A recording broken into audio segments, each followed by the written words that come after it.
está em João, capítulo de número 4.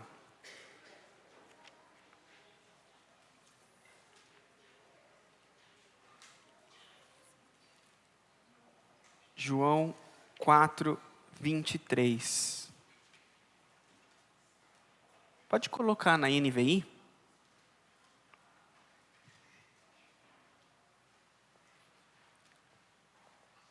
Quem achou diz amém. Quem não achou, fala, espera um pouquinho, pastor. Amém.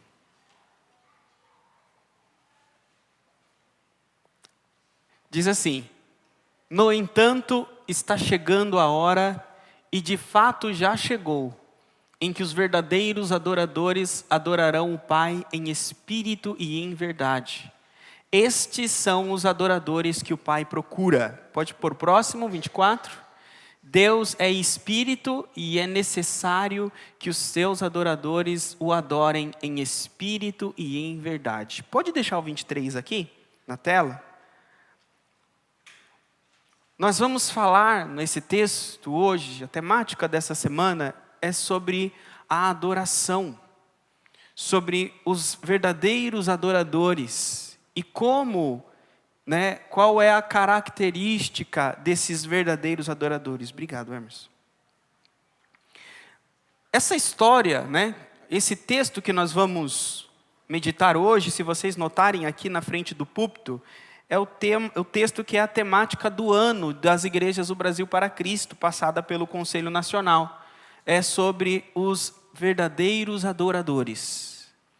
E esse texto fala que Jesus, ele estava viajando com os seus discípulos e ele saiu do sul da Judá, da região de Judá, e viajou para o norte. Ele ia viajar para o norte, para a região da Galileia. E era necessário ele passar por Samaria. Na verdade, ele poderia dar a volta pela Itureia, pelo outro lado do Jordão, porque os judeus não gostavam de passar pelo território dos samaritanos. Porque os samaritanos eram conhecidos ou reconhecidos pelos judeus como o povo que se perdeu, se misturou com o paganismo. Recapitulando, talvez para quem não conhece ou nunca leu na Bíblia, o povo de Israel, ele foi formado pelos 12 filhos de Jacó. Cada um dos filhos de Jacó se tornou uma tribo de Israel. E quando a tribo de Israel, ela dominou Canaã, a terra prometida por Deus, lá no livro de Josué, diz que essas 12 tribos conquistaram a terra e depois do período dos juízes, entrou o período dos reis, da monarquia. Então, o primeiro rei de Israel foi o rei Saul. Quem assiste às novelas, a série, vai lembrar lá do rei Saul. Depois do rei Saul, veio o rei Davi. Tanto o rei Saul quanto o rei Davi foram rei de todas as 12 tribos. Foram reis de todo o Israel. Depois de Davi, vem o filho dele, conhecido como o homem mais sábio que já passou por aqui depois de Jesus. Esse filho se chama Salomão. E Salomão também foi rei das 12 tribos de todo o Israel. Depois de Salomão, vem um filho dele, Roboão. E nesse período, nesse reinado, a Bíblia diz que o povo de Israel dividiu. 10 tribos foi para o norte e 2 tribos ficaram no sul. E aí então virou 2 nações. O norte ficou conhecido como Israel, com a capital Samaria, e o sul ficou conhecido como a Judéia, e a capital era Jerusalém, a cidade de Davi. Com o passar do tempo, essas 2 nações, que eram todos descendentes de Jacó, eram um só povo, eles foram tomando reis diferentes, caminhos diferentes, e a nação do norte foi a primeira que sofreu as consequências pelos seus pecados. Eles passaram a servir paganismo, outros deuses, idolatria, baalismo, e Deus então enviou o julgamento através de um povo conhecido como o povo da Síria. E a Síria, ela invadiu o reino do norte e levou o povo para o cativeiro, para a Síria. E enviou para o território do norte outros povos espalhados de outras nações. E esses povos, então, trouxeram outros deuses, outras religiões, então misturou o povo que era do norte, que foi para o exílio. No sul, então, ficou os judeus, descendente da tribo de Judá, aonde tinha o templo de Salomão. Então, passado aí 700, 900 anos no futuro, Jesus está nessa mesma região. Então, o povo que era lá do norte de Samaria, eles eram uma mistura. A terra era a antiga terra das 10 tribos que foram para Israel. Mas o povo samaritano já tinha perdido a sua linhagem genética. A gente pode dizer, já tinha perdido o pedigree. Eles não tinham mais escrito as suas linhagens de sangue. Então, os judeus viam os samaritanos como um povo que não era o seu irmão, não era o povo de Deus. Por isso que os judeus, eles davam mais valor para um cão do que para um samaritano. Então, quando Jesus vai viajar, ele passa pela região dos samaritanos, que é a região desse povo que é tratado dessa forma que eu falei para vocês, pelos judeus. Jesus, ele chega num poço, diz que ele senta nesse poço, que no passado foi aberto por Jacó, o pai de todas aquelas terras, e ele senta nesse poço por volta do meio-dia. Imagine só que Jesus provavelmente tinha um relógio, né, não como o do pastor, um relógio espiritual, e ele falou assim, já está quase na hora dela chegar. Ele senta naquele poço e ele fica esperando. E os discípulos dele falam, Senhor, né, foram buscar comida naquela região mais próxima ali. E aí então vem uma mulher com um cântaro, né, uma botija de pegar água no poço, né, para ficar mais fácil o cântaro. Ela chega com esse cântaro e Jesus está assentado ali em volta do poço. Né? Imagine só, você chegar no seu trabalho amanhã e Jesus está lá sentado te esperando. Né? Jesus chega lá, ela está sentada e aí Jesus fala assim para ela, dá-me água para beber. Ele fala para ela que ele está com sede. E aí ela fala assim, mas você sendo judeu pede para mim, uma samaritana, água para beber? Ela olhou para Jesus e fala assim, você tem cara de judeu, né? Você tem cara de judeu, e você vem falar comigo, uma mulher samaritana? E Jesus diz para ela, olha, se você soubesse quem está te pedindo água, você que ia pedir água para mim, e eu ia te dar uma água que você nunca bebeu, uma água que vai jorrar do seu interior para a vida eterna. E aí essa mulher fala assim, mas como que você vai me dar essa água se você não tem com o que pegar no poço?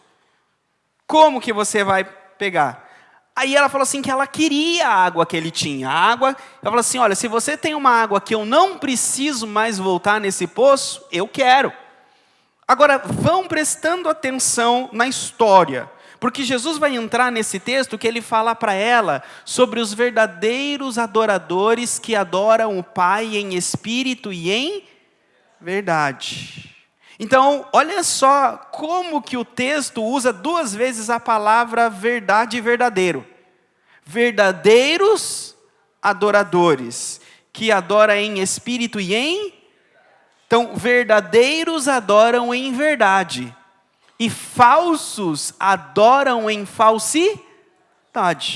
É isso que o texto está dizendo. Agora, essa mulher, ela era uma verdadeira adoradora ou uma falsa adoradora? O que vocês acham? Show do milhão. Verdadeira ou falsa? Ela era uma falsa adoradora. Mas ela se tornaria uma verdadeira adoradora. Olha só que interessante. O texto diz que o pai procura quem? Jesus estava procurando aquela mulher ali, sim ou não? E ela era a verdadeira adoradora? Entendeu?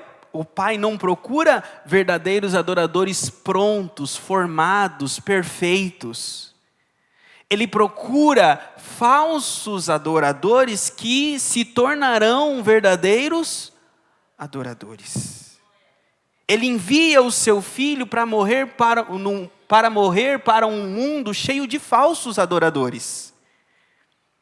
E então, os verdadeiros adoradores, eles não são do acaso. Os verdadeiros adoradores já não estão na terra, soltos, e Jesus vem buscá-los.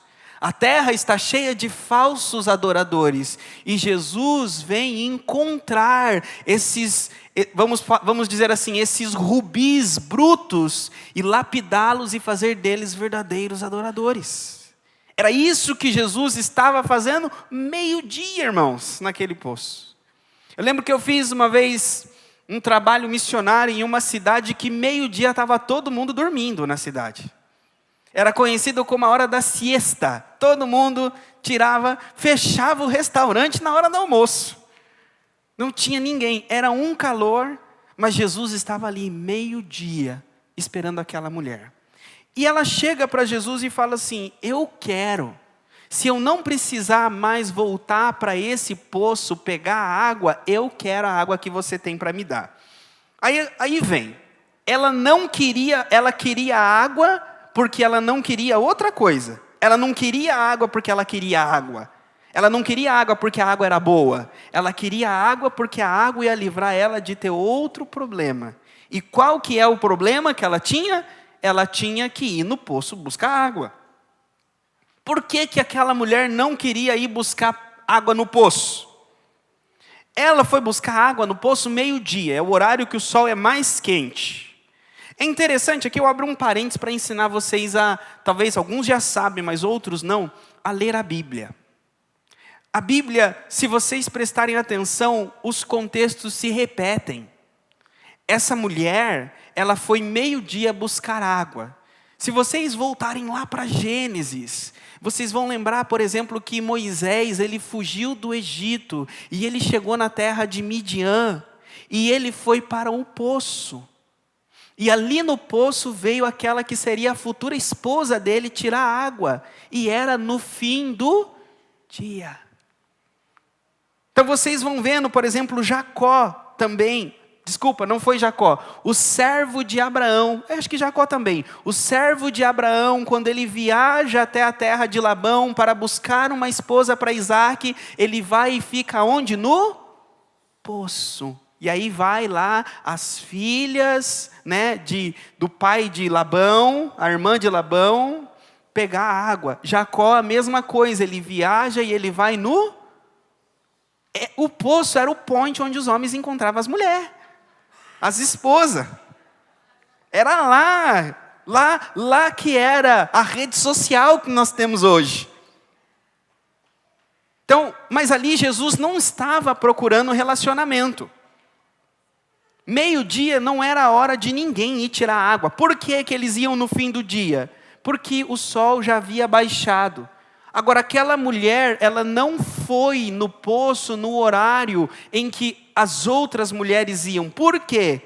Porque ela não queria ter contato e relacionamento com as outras mulheres, com as outras pessoas que iam no poço. Por que será?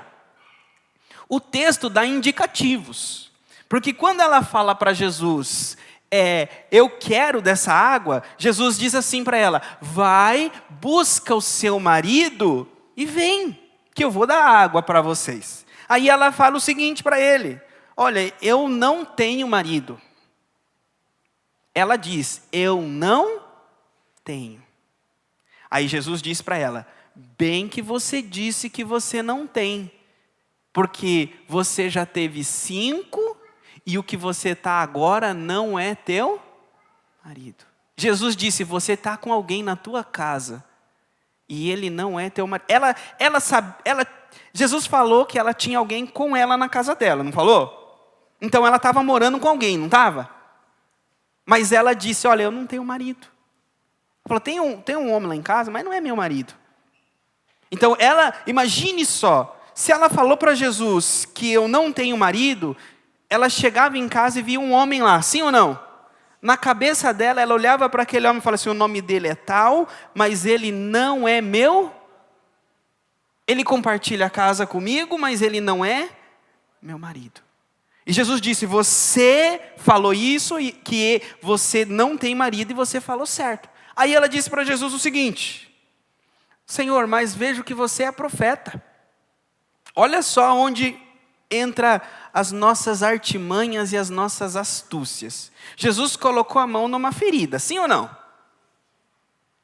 Aí ela poderia falar com Jesus sobre a ferida dela. Mas o que ela fala? Ela fala assim, olha, vejo que você é profeta, né? Eu vejo que você entende de Deus, de teologia. Então, os nossos antepassados adoravam naquele monte. E os judeus dizem que tem que adorar em Jerusalém. Qual que é certo? Olha o que ela fez com a pergunta. Deixa minha casa de lado, deixa meu marido lá. Vamos falar aqui, me responde aí.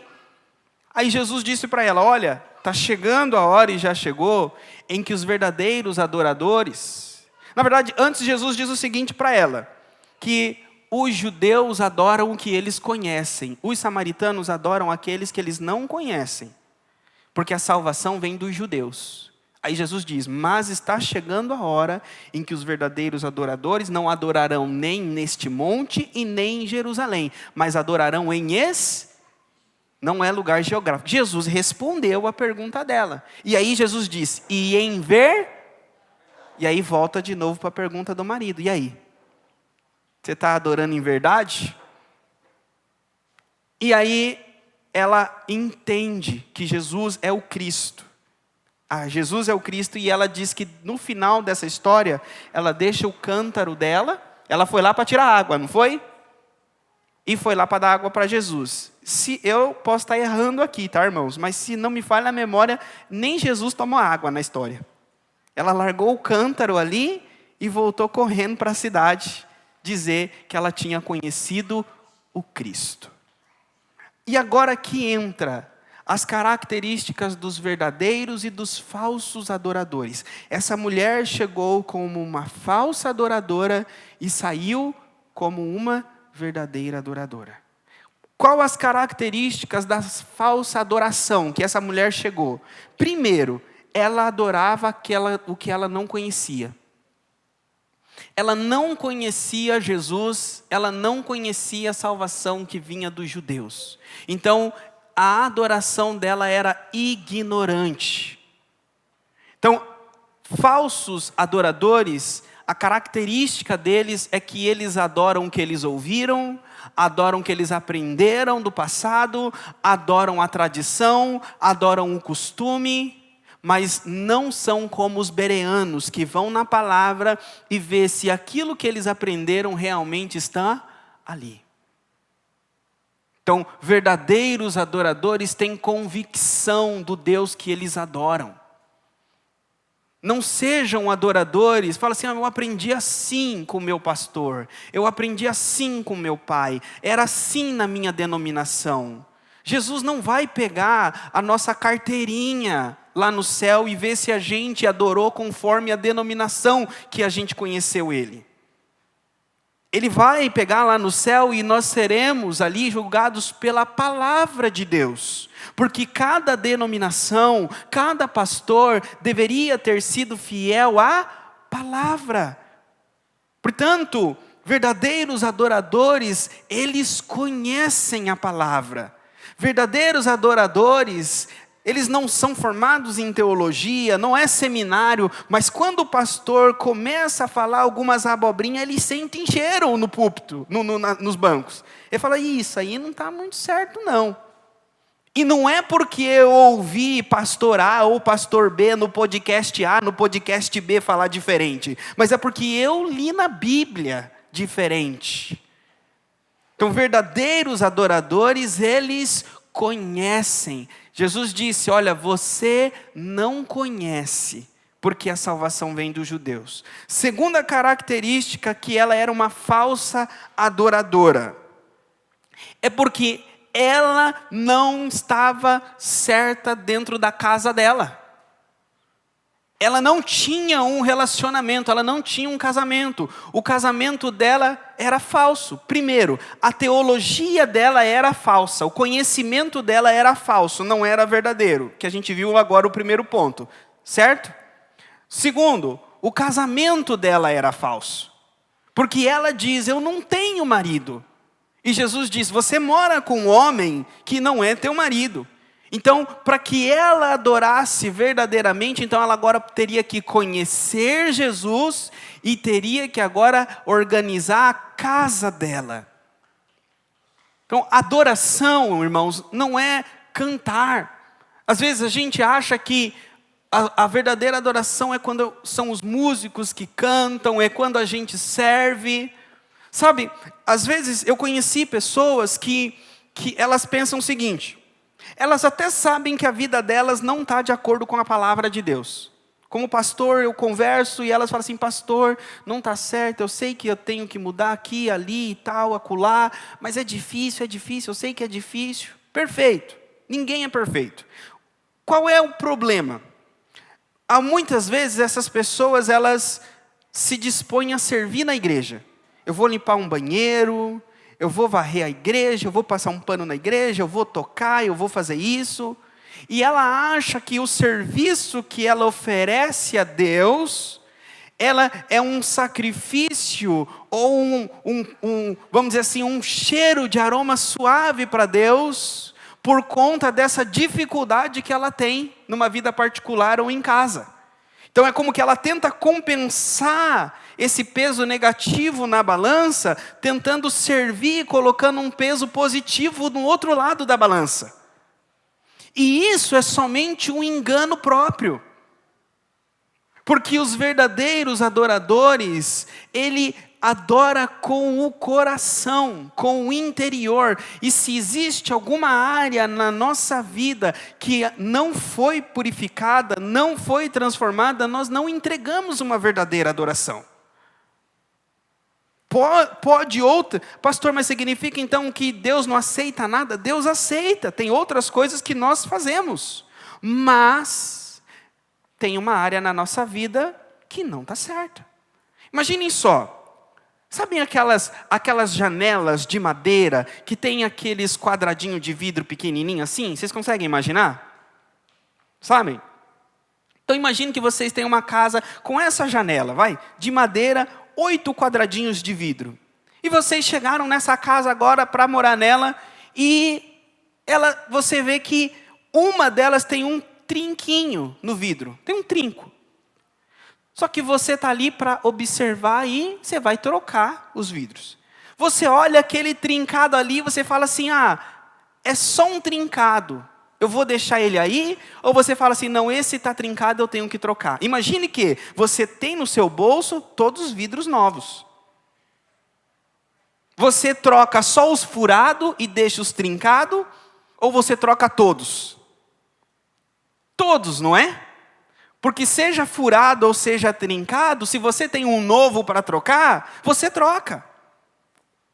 Às vezes o problema na nossa vida é que a gente olha questões, caráter nosso, morais nosso, dificuldades nossas, a gente fala assim, não está furado, é só um trinquinho.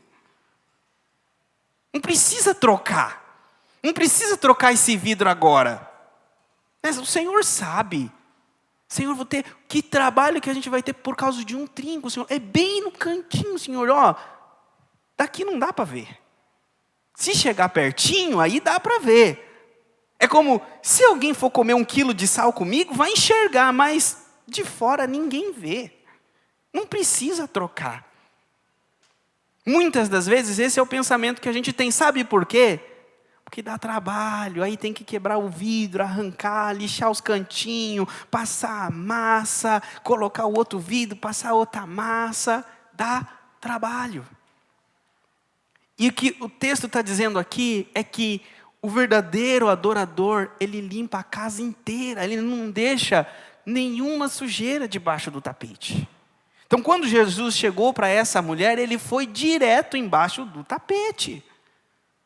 né? Se outros eram como eu, quando eu morava solteiro, era o guarda-roupa, não era o tapete. Eu não gostava de passar roupa. Pegava a roupa e jogava tudo dentro do guarda-roupa. Fechava a porta, o quarto estava organizadinho. Mas se abrisse a porta do guarda-roupa, caía tudo. Às vezes a gente faz isso, espiritualmente falando. Mas Jesus diz para essa mulher que ele queria tirar toda a falsidade da vida dela. Primeiro, a falsidade teológica. Ele queria dar um entendimento correto de quem ele era. Não viva pelas suas tradições. Não viva pelo teu conhecimento. Viva pela verdade que Deus revelou. Segundo, Jesus queria mudar a casa dela. O verdadeiro adorador tem uma casa verdadeira. Conheci pastores que na igreja eram um anjo, mas na casa era um demônio. Precisamos, quem somos aqui, precisamos ser em todos os lugares. Verdadeiros adoradores são sinceros em todos os lugares. E, por último, Jesus consertou a vida social dela. Jesus primeiro conserta a teologia dela, depois ele endereça o casamento dela, e depois ele vai endereçar o quê? A vida social dela. Aquela mulher não queria estar com outra mulher ali, pegando. Não queria chegar no poço e estar outras mulheres lá. Por quê? Provavelmente ela seria o motivo da conversa, da chacota. Por quê? Porque ela já casou com 5 homens. Irmãos, a época de Jesus não é igual hoje. Na época de Jesus, era o homem que divorciava da mulher, dava uma carta de divórcio. Então, na época de Jesus, se uma mulher teve 5 casamentos, significa que 5 homens achou que ela não era digna de ser esposa dele. Então, ela era vista não como uma mulher que teve 5 casamentos, mas uma mulher que foi rejeitada por 5 homens. Portanto, era uma mulher que evitava convívio social. Falsos adoradores evitam convívio social. Falsos adoradores falam assim: eu não estou no clima. Ou como eu já ouvi, assim, a minha cota social já foi. A gente evita. Só que o problema é que a cota social varia muito, né? De um para o outro. Imagine se Jesus falasse o seguinte: chega a multidão, Jesus fala assim: minha cota social acabou, voltem amanhã, se eu tiver de bom humor. Nós vivemos num tempo em que a igreja não tem cota social. Nós vivemos em um tempo em que todos estão desesperados. Sabe, eu já quero partir para o encerramento. Eu passei por momentos na vida em que, como pastor, como missionário, chegou um momento e falei assim: hoje eu não queria ver ninguém.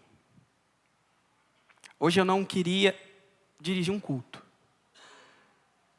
Hoje eu só queria ficar trancado no meu quarto. Um desses dias foi o dia que a minha avó morreu. A minha avó cuidou de mim como um filho. A minha avó sempre foi a minha mãe. Quando ela morreu, eu estava pastoreando uma igreja a 1.200 quilômetros de distância dela. E o dia que ela morreu, tinha culto à noite. Eu recebi a notícia que ela faleceu de manhã e eu tinha culto à noite. E eu liguei para um pastor, amigo meu, e falei para ele que a minha avó tinha falecido. Ele falou: então, se organiza para você ir. Fecha a igreja, pega o ônibus e vai, ou senão eu vou buscar você de carro para você viajar, para você estar lá no velório da sua avó. Ou pelo menos no enterro. E eu falei assim: pastor, tem culto hoje? Ele falou: não, fecha a igreja. Assim, não vai quase ninguém. 2 pessoas, 3 pessoas. Eu falei: não, pastor, eu vou abrir o culto. Eu vou abrir, se não tiver ninguém, eu vou cantar, eu vou adorar. E depois do culto eu vou. Ele falou: então eu vou mandar um carro te buscar depois do culto. E, irmãos, foi o melhor culto da minha vida. Cantou um louvor lá que eu guardo ele até hoje. Deus falou muito comigo. E tinha eu e 2 pessoas. numa igreja. E eu viajei.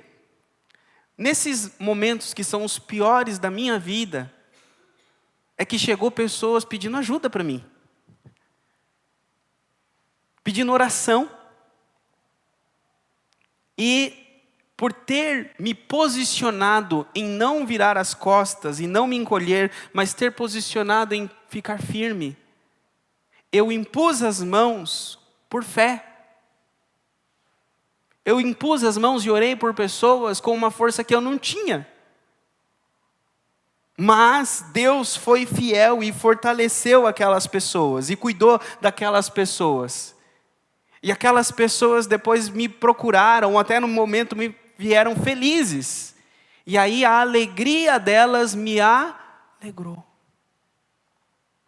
Com isso eu quero dizer para vocês que muitas das vezes que a gente evita o contato social com as pessoas, a gente está evitando de que a bênção das pessoas, a alegria das pessoas se transforme na nossa alegria. A gente fala assim, eu estou tão mal, estou tão deprimido, eu estou tão para baixo, não quero ver ninguém, não quero ficar com ninguém, e você se afasta. Agora, se você está com outras pessoas que às vezes estão tão quebradas como você, e ela fala assim, como você é tão feliz, como você consegue estar assim, como você consegue ser assim, e você fala assim, se essa pessoa soubesse o que está dentro de mim, mas você fortalece elas e você é fortalecido. Por quê? Porque Deus te usa. Deus te usa. Parece que, às vezes, viver pela fé parece que o crente sempre vive com o tanque na reserva. Sim ou não? Mas a gasolina nunca acaba. Não é? Você olha emocionalmente e fala assim, estou na reserva. Aí você vai, trabalha, volta, você olha, está na reserva. No outro dia, passou 5 anos na reserva. E você rodou.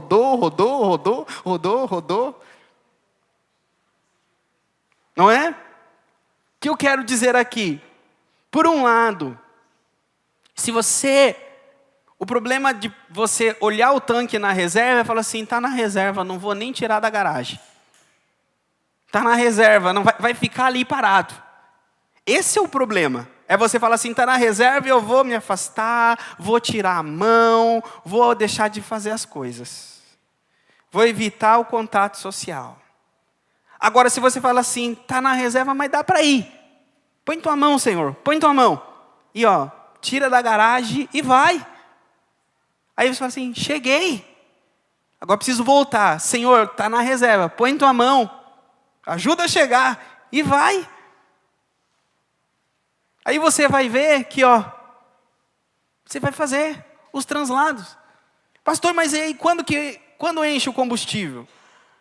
Às vezes você participa de um culto, você participa de uma reunião de casais, você participa de um evento miraculoso, e você sai dali, com o tanque cheio. Aí você vê que o seu carro é tão beberrão que passa 2, 3 dias, já está de novo. Não é? Por quê? É por como nós enxergamos os problemas à nossa volta. É como nós enxergamos as nossas lutas, as nossas dificuldades. A gente olha o problema, a gente não olha o Deus que está enchendo o nosso tanque. A gente não olha assim que você é um carro que roda em cima de um posto de gasolina. Você é um carro que roda em cima de um lugar infinito de combustível. E esse lugar infinito de combustível te acompanha onde você vai. Portanto, tenham fé. Pela fé, ajam. Pela fé, vivam. E Jesus terminou com essa mulher, falando para ela, que ele era o Cristo. E quando ela descobriu quem era Jesus, ela deixou o cântaro e foi divulgar o nome de Jesus. Sabe o que é o cântaro?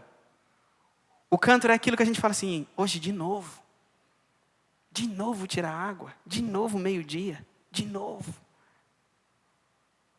Ela conheceu Jesus, ela largou o cântaro. Largou a água, largou tudo.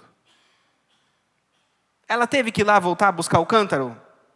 Provavelmente, quando chegou o dia que ela viu que não tinha água, ela voltou lá.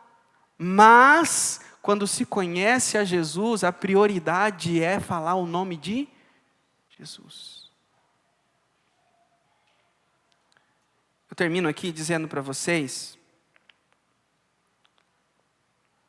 sempre quando nós colocamos outras coisas como prioridade na nossa vida, ao invés de falar de Jesus e viver para Jesus, a gente vai sentir como que a vida não tem sentido. A gente vai sentir dentro de nós como que a gente está mal, está para baixo, está depressivo, nada dá certo, eu trabalho e eu não produzo nada. Por quê? Porque você está correndo atrás das tuas coisas. Porque você está procurando fazer as tuas coisas. Agora, quando você deixa as suas coisas de lado, e serve a Deus, e fala a palavra de Deus, busca falar de Jesus para as pessoas, Ele vai te encher. E aí vai chegar na hora que você fala assim, preciso voltar lá pegar meu cântaro. Preciso voltar para a minha empresa.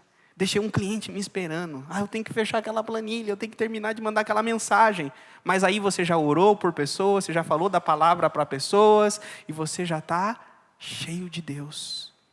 E aí as coisas do dia a dia, você resolve muito mais rápido, muito mais fácil e com muito mais ânimo. Amém? É assim que funciona a vida dos verdadeiros adoradores. Eu gostaria de fazer uma oração com vocês agora.